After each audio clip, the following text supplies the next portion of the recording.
Мен ноғайдың ағаш бесік ішінде тартпанынан тарттырылған баласы. Мен ноғайдың құм ойнаған шөлінде апыл-тапыл аяқ басқан баласы. Мен ноғайдың кигіз төрі үстінде өрнегінде өнер көрген баласы. Мен ноғайдың құржын тойы ішінде ерін тыңлап, ерші болған баласы. Мен ноғайдың қамыс япқан үйінде от теперіп, өтпек салған баласы. Мен ноғайдың сартаңда сапырып, сармайлы шайын ішкен баласы. Мен ноғайдың йылқыларын йылғыртып, йылы суға айдап төккен баласы. Мен ноғайдың ақ юндері мамықтай, ақ қойларын яйып баққан баласы. Мен ноғайдың қамышы алып қолыма, ат беліне қарғып мінген баласы. Мен ноғайдың байрамлары арада ярқылдатып, ятлау айтқан баласы. Мен ноғайдың даңғылларын тегіслеп, телбегеді бер қыслаған баласы. Мен ноғайдың қазғыр алып, қолыма қара қыста қый аударған баласы. Мен ноғайдың бөрі көзлі шөлінде бөрі көріп, түбек алған баласы. Мен ноғайдың тұрна қонған көлінде тұрымтайдай аңшылаған баласы. Мен ноғайдың домбырасын есітіп, піл-дүреклі болып жүрген баласы. Мен ноғайдың биюлерін көргенде, бейюреклі болып жүрген баласы. Мен ноғайдың 40 батыры арада 41-ші болғым келген баласы. Мен ноғайдың ертеңісі атында ерте кеше ойланаған баласы. Мен ноғайдың ана шөлді қалдырып, ақ қобанға келін болған баласы. Мен ноғайдың анша-мұнша қойдырып, бір ноғаймыз деп жүрген баласы. Мен ноғайдың ян сызлаған күндерде, яным ноғай деп қайғырған баласы. Мен ноғайдың көтерші деп түндерде ақ Алламға тілек салған баласы. Мен ноғайдың 100 мың арқа арада тал шыбықтай тұра қалған баласы. 100 мың ноғай, иншаллах бірігіп, бір болар деп үміт еткен баласы. Мен ноғайдың баласы. Зегенлі ноғай шайыр Зухра Булгаровадың кітап презентациясын «Мен ноғайдың баласы» деген ятлауман ашылуы босынату. Бұ адабият асар шайырдың ноғай адабиятына, тіліне, халқына кіндігі мен байлаулығын ашықлайды. Зухра Булгарова шөлдің өмірлерден қалған ярасықлығынан, халықтың асабасынан дауленеді, күш алады деп ашты амалламады үргістуші Қарашай Жеркеш республикадың сылы журналисті Алимат Матакаева. Кітап презентацияның барысында елғанлар Зухрадың адабият әрекетіне яшау yoluna қаратылған көрсетуді көрділер. Оның авторы Зухра Булгаровадың ян қосағы, қуанышта қиынлықта дірегі Тимур Булгаров. Когда-то в ногайских степях Дагестана маленькая девочка начала писать стихи. Ей было 12. Она не показывала их никому, старалась спрятать в своих тетрадях, пока однажды не узнала, что это ее предназначение, что слово, к которому она обратилась, будет рядом, и этот разговор со словом продлится всю жизнь. Эта книга не о датах и событиях, она о пути, о языке, который важно сохранить, о будущем родного народа, о котором нельзя переставать думать. Здесь есть любовь к человеку, как дар Всевышнего, как тихое чудо, которое однажды случается и остается с нами на годы. Мысли о том, что делает человека человеком, размышления о поэзии, зачем она нужна и почему без нее трудно дышать. В сборнике мы находим ранние строки маленького человека с большим сердцем и уже зрелые размышления о жизни, о месте человека в дуне, стихи о времени, о вере. Я – дитя ногайского народа. В этих словах и память, и ответственность, и любовь.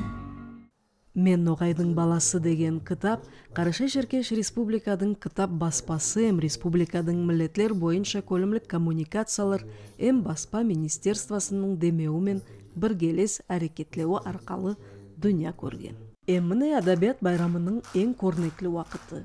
Күшлі қол соғылармын сахнаға Мен Ноғайдың баласы деген кітапты алып көтерілділер. Вот когда вы читали сейчас стихи, Ятлауыңызды тыңлаған адем сіз халқыңызды қайдай өлшімсіз сүюмен сүйетағаныңызды сол сәт сезеді. Өз миллетін сыйлап білген инсан басқа халқыларды да сүйіп біледі. Сіздің өнеріңіз күннен күнге өрленсін. Енді де артынан баспаланып шығаяқ кітапларыңыздың іштелігі яғынан мұннан да артық болсын. Сау болыңыз, сондай кереклі құлықты үргістетағаныңыз үшін. Бұл кітап халықтықы, неге десе, оны yazғанда Ноғайдың асабасына таянғаман, деді Зухра Булгарова өз сөзінде.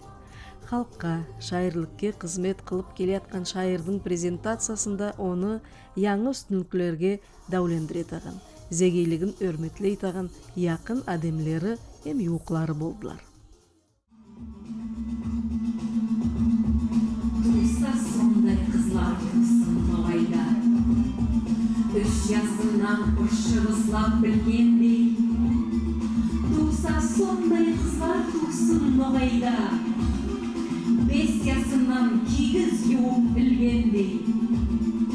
Болса сондай қызлар болсын Ноғайда, 10 жасында боқ түйені сауғандай.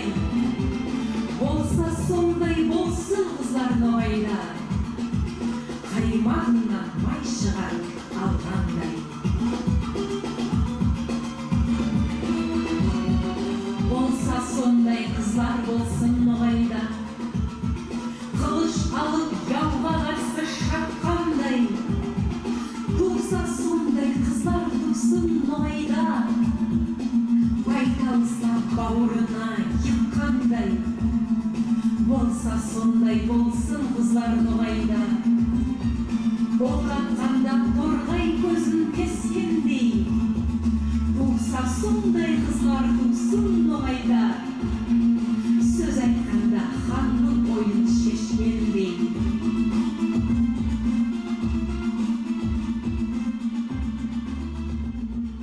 Болса сондай болсын қызлар Ноғайда. 2010 жылда Зухра Булгарова өзінің «Нар таңым» деп аталынған бірінші шайырлық иінтығын баспалаған. Онда яз шайырдың Ноғай орыс тіллерінде ятлаулары кірген. Бір жылдан Зухрады Россия Федерациясының Язушылар Союзының ағзасы етіп аладылар. 2025 жылдан алып Булгарова Кавказдың Язушылар клубының ағзасы.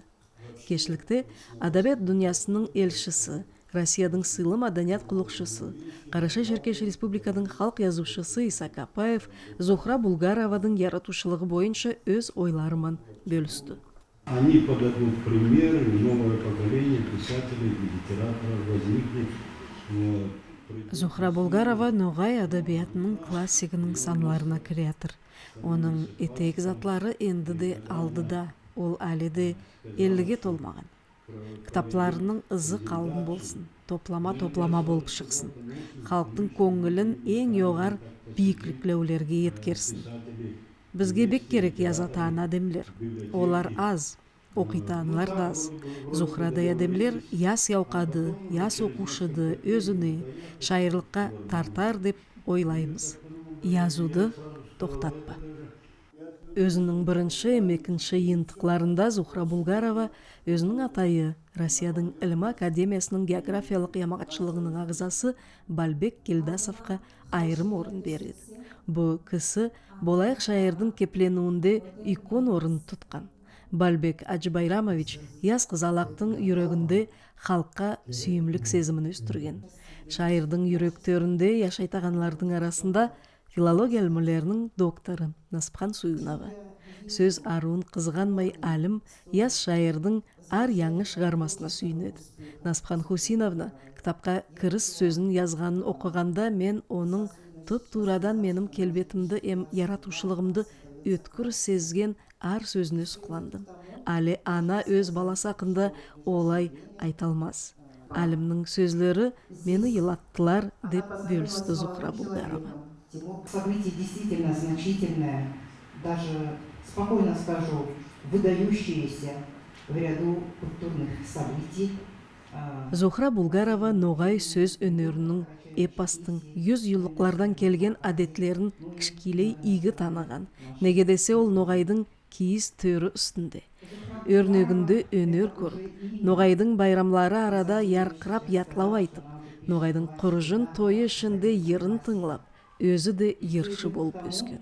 Сол себеплі бұрынғы сөздің сыйын өз өнерінің төрінде үлгі етіп тұтады.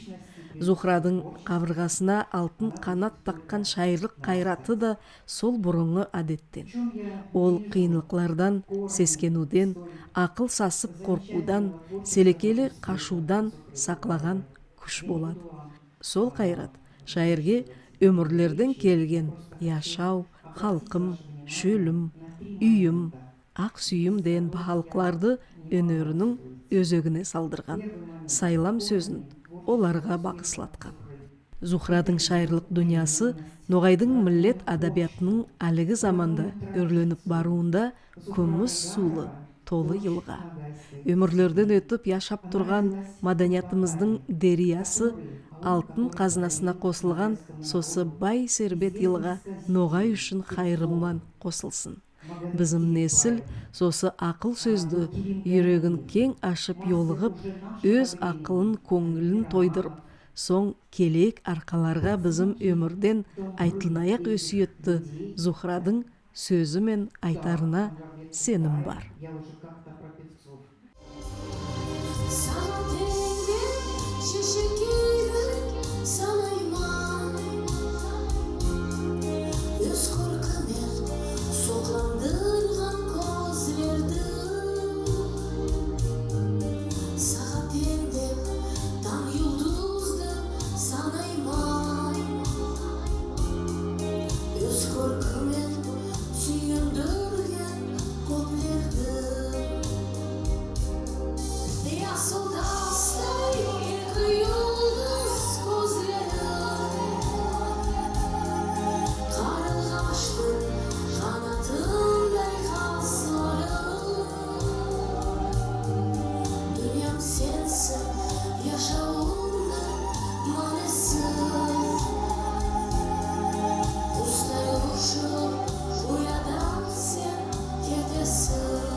Презентацияда шайырдың ятлауларын Ноғай өкмет драма театрының актерлары оқып естірділер.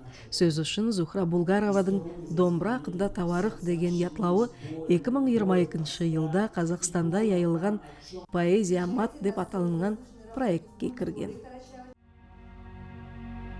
В былые годы на степных просторах жил хан могучий, сын был у него. Гордился хан, мол, нет храбрей Батыра, и с этой гордостью жилось ему легко. Но враг однажды посягнул на степи, хан вынужден был сына не спаслать.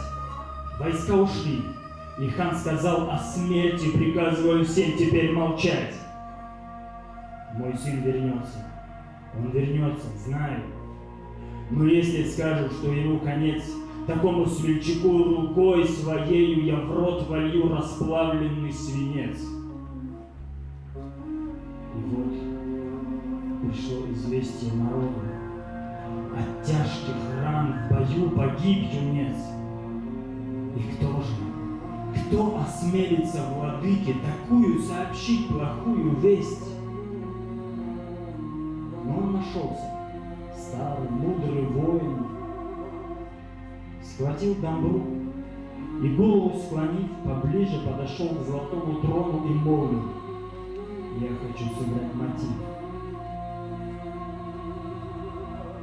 И начал он. И струны зазвенели, в сердцах щемились боль, любовь, тоска. И понял хан, о чем домбра запела, и покатилась по щеке слеза. Старик сыграл, в груди душа сжималась. Ответил хан: я понял.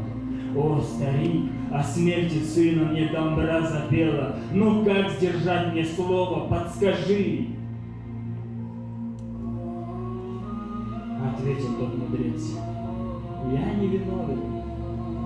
Домбра сказала: разбирайся с ней. И протянул домбру, а хан залил без слова на торс ее расплавленный свинец.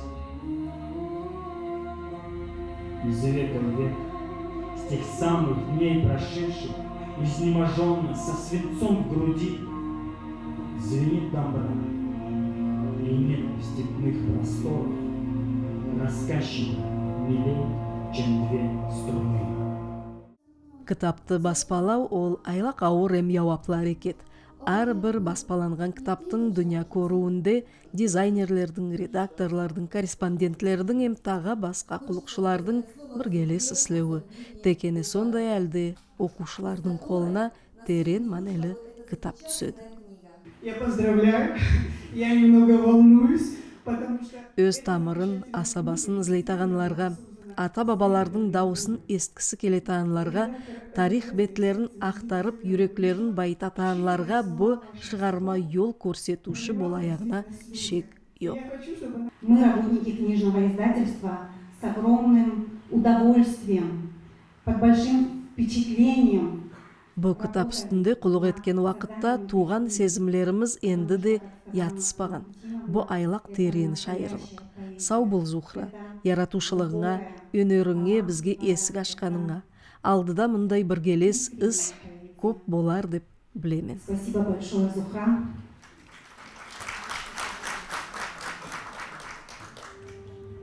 Мен шайыр болмас едім.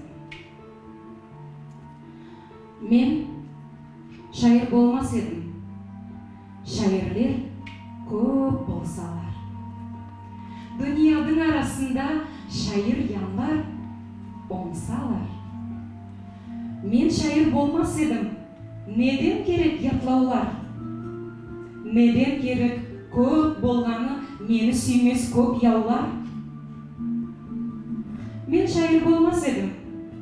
Қойса дүния халқымды, шығарама жүрегімнен яралы сөз толқынды. Мен шайыр болмас едім. Шайырлықтен не пайда? Естпейді халық сөзімді. Халқым қайда?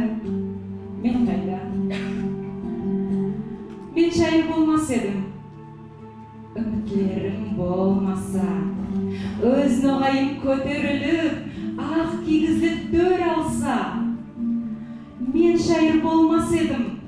Халқым мен байса, сан сапатлы оңызларын дөңін таппай сайса. Мен шайыр болмас едім. Сөздерді қуар едім. Халқым оңды деп айтсалар, yazғанды яғар едім. Мен шайыр болмас едім. Ама қалай қояйым? Мен шайырмен қиналғанша асіретлі ноғайым. Мен шайыр болмас едім. Шайырлығым қанымда. Халық үшін шайыр етті мені ялғыз бір Алла.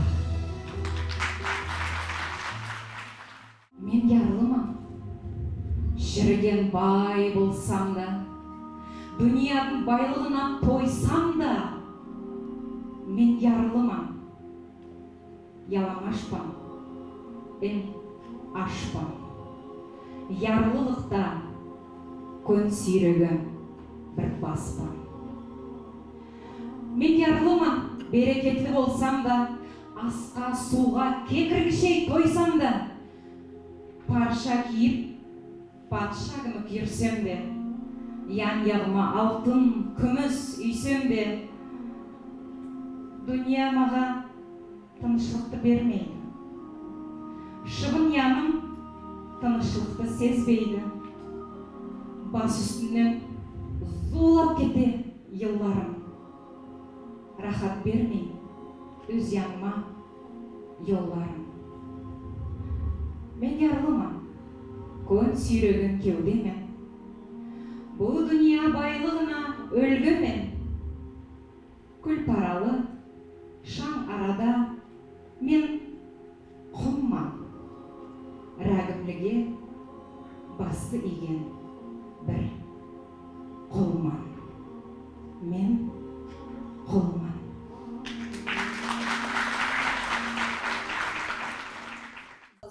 Зухра Булгаровадың яратушылық yönelişlerinin тағы бір манелі ісі яс яуқа арасында өнерлі балаларды сезіп білу, оларды тербиялау. Икон халқ орта мектептің адабият көбін етекшілей келіп, ол өз сұлыбыман бөліседі. Балалар арасында өнер ұрлықты егеді. Көтер халықты, ноғай болсан, сен болмасан, біреу жоқ. Ойланмасан, халқақтысың, халқымызға яшау. Сен янмасан, мен янмасам, халық бақтысы не болар? Өсіп келген яс япаға, айташмаға не қалар? Көтер халықты, ноғай болсан, тұр аяқа, шық елан. Біреу бізге қаман ислап, бүгіндерді шықпайды. Яу-яу болған, өзіміз яу, жүрек науаттатпайды. Бірлік жоқтық айтмаңыз, бірлік те бар, дін де бар. Я сүннемен, тегердиян діл де бар. Тек керегі батыр ұлан, ар ауылдан көз ұлан. Білім қылыш қолға алып, шықса екен көз ұлан. Өз деуіміз болмаяқлық, еріншектік, ойсызлық. Сол затлармен қауға айтсек, кетереді қырсызлық. Над аулом Оксана наступает. При смирении верблюды степной ураган ослабел и тихонько вздыхает. Дымкой нежной курица тускнеет закат, но за солнышком след он мчится. Кто-то руки расправит на первый ракат, что-то сердце имам постучится. За забором, поднявшись последний бросок, ветерок по аулу пройдется. А над степью огромный звездный песок ночь прохладою летней займется. Это кульминация кропотливого труда, за которым скрываются бессонные ночи. Ноғай районның атынан сіз өз оқушыларыңызға ноғай тілдің байлығын, шеберлігін көрсететағаныңыз үшін мүсіреу айтамын. Сіздің ятлаулар ол тек манесі икон болған сөзлер түгіл, өз халыққа, елге, алаулы. Выражаю вам огромную благодарность за ваш труд, за то, что вы открываете читателям новые грани ногайского языка. Это не только рождение книги, это выход, наверное, на большую поэтическую арену. Бүгін тек кітаптың презентациясы туыл, а Зухра Булгаровадың икон адабият шайырлық дәрежеге көтерілуі. Ол ар яқлы өнерлі адем. Өз әрекет арқалы ол ноғайлар яшайтаған көп ерлерде болады. Ноғайларды бас қосады. Орта өмірдегі шайырлеріміздің yolын өктеммен алып барады. Миссия добра, миссия культуры, счастья. Зухра Булгаровадың яратушылығы милlet әдетлерін, адабият асабасын сақлауда айрым орын тұтады. Шайырлар әм язушылар тарихтың әм маданияттың шаатшылары. Олардың өнершілігі әуелгі әм келейек арасындағы алтын еп.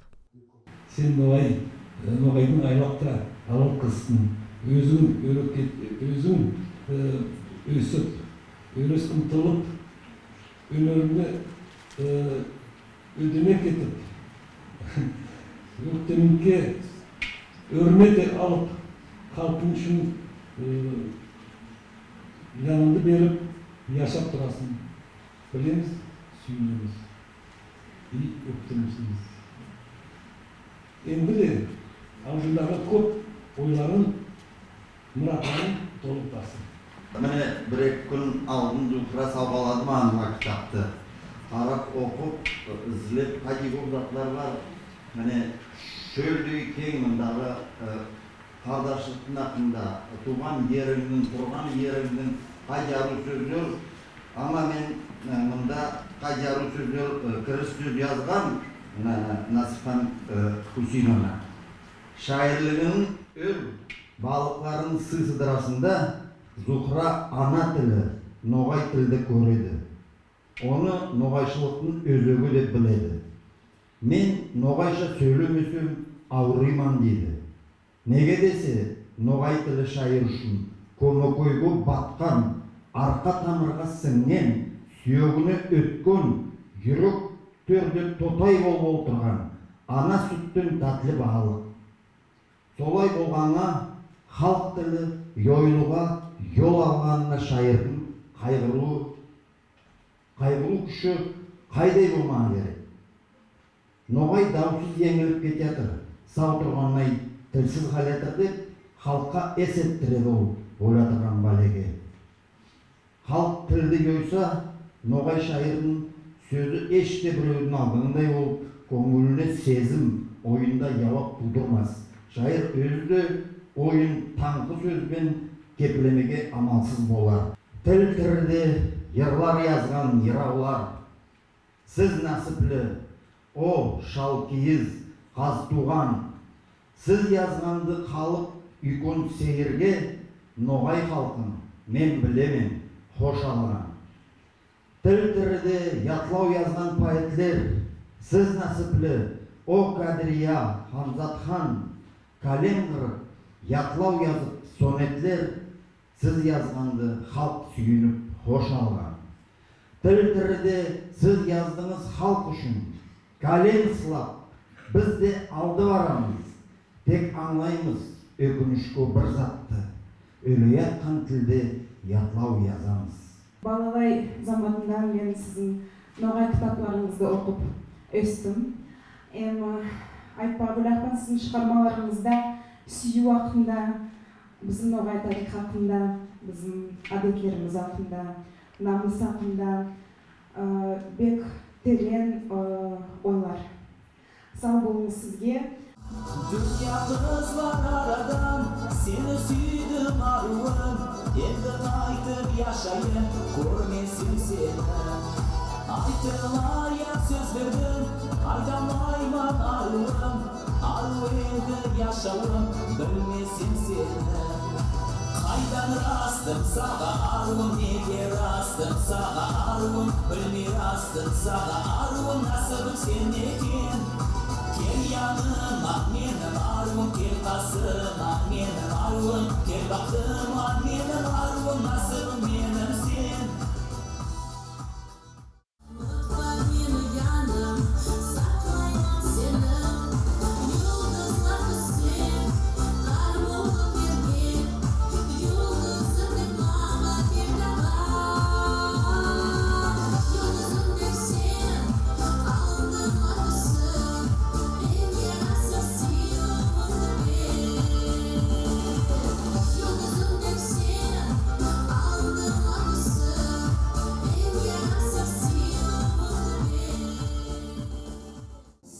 Ар шайырга да эң кубанычлы сезими оның сыдыралары, язганлары, окуучулардын жүрөгүнө yol табуу.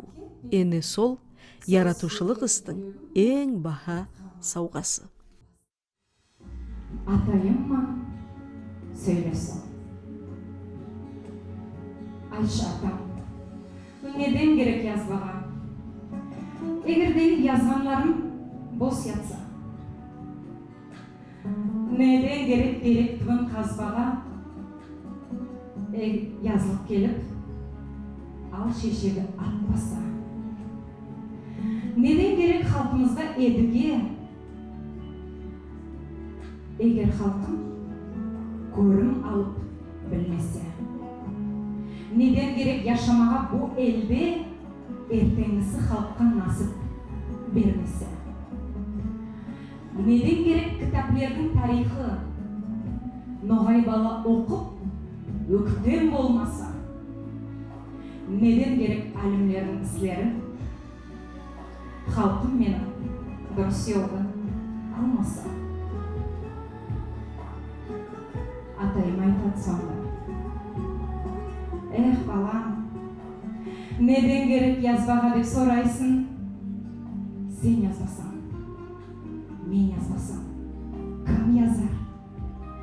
Balda ösken terek dün kazbasan, aytшы balam senin üçün kim kazar? Neden gerek edige dep soraysın? Sözlerinde dürüstlükті görmeymen. Edigede hükümetimiz baslangan. Sol elimden artık elimde bilmeymen. Көп kitaplar, alimlerдің isleri okulmasa, dürüst aytasın, şanga batıp taslanar. Tarihti bil, ertengide eş mutpa. Oku, үйрен, көп zat senden baslanar.